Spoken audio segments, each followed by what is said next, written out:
महाराज जी, मनुष्य का ऐसा कौन सा कर्म या चरित्र गुण है जिससे परमात्मा सबसे ज्यादा प्रसन्न हो? ऐसा कोई कार्य जो एक मनुष्य दूसरे मनुष्य के लिए करे जिससे भगवान राजी हो जाए? बस इसी से उस कार्य का कोई नाम नहीं है। किसी का एक्सीडेंट हो गया, आप जैसे अपने भाई का एक्सीडेंट हुआ तो कैसा लगेगा, अपने पुत्र का हुआ तो कैसा, हम तुरंत उसमें इन्वॉल्व हो, तुरंत हम उसमें, कोई भूखा है हम अपने हिस्से का भोजन दे दें, कोई सर्दी से कांप रहा है हम अपना वस्त्र उतार के दे दें, कोई बीमार है आज हम मनोरंजन में पैसे नहीं खर्चा करेंगे, आज हम बीमार को दे देंगे। परोपकार ये भगवान को बहुत पसंद है। सबसे ज्यादा पसंद भगवान की बात है कि परोपकार करना। जटायु जी से कह रहे हैं, ये हमारी कृपा से तुम्हें सदगति नहीं प्राप्त हो रही, ये तुम्हारे कर्म से प्राप्त हो रही। जो तुम सीता जी की रक्षा के लिए अपने प्राणों की बाजी लगा दी, यही कर्म तुम्हें परम पद में पहुंचा रहा है। तो परहित सरिस धर्म नहीं भाई। अगर हम दूसरों को भगवत भाव से युक्त होकर सेवा पहुंचावें तो वो सीधे भगवत प्रसन्नता प्रदान करती है। और जो दूसरों को कष्ट देता रहता है, तो चाहे जितना बड़ा तपस्वी हो, भगवान उससे वैर कर लेते हैं।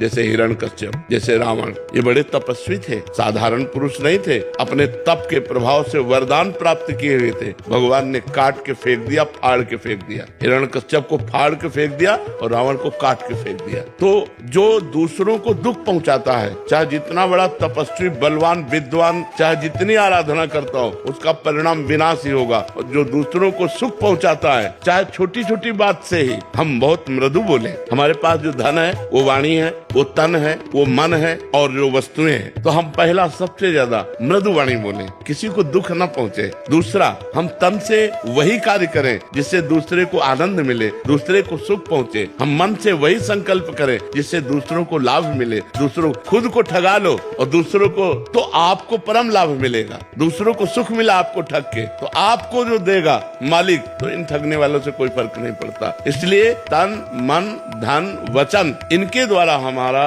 उद्देश्य बन जाए कि किसी भी प्राणी को कष्ट नहीं देंगे, बस भगवान प्रसन्न हो गए। अब देखो कैसे कैसे लोग निर्दयी होते जाते हैं, पराई बहन बेटियों के साथ दुर्व्यवहार करके काट देना, मार देना, यहाँ पशुओं को भून भून कर खाना, काटना, उबाल। अब ये सब दुर्गति होने वाली है इन लोगों की। ये जितने ऐसे आचरण करते हैं, ये सब यहाँ जलेंगे और नरक में जलेंगे, तब जाके पवित्र होंगे। फिर पशु पक्षी भूत प्रेत की योनियां प्राप्त होंगी। इसलिए मनुष्य योनि जो मिली है वो परोपकार करने के लिए मिली है। परहित सरिस धर्म नहीं भाई। दूसरों को सुख पहुंचाओ, इससे बड़ा कोई धर्म नहीं है। यही भगवत भाव से, इसी से भगवान प्रसन्न हो जाते हैं।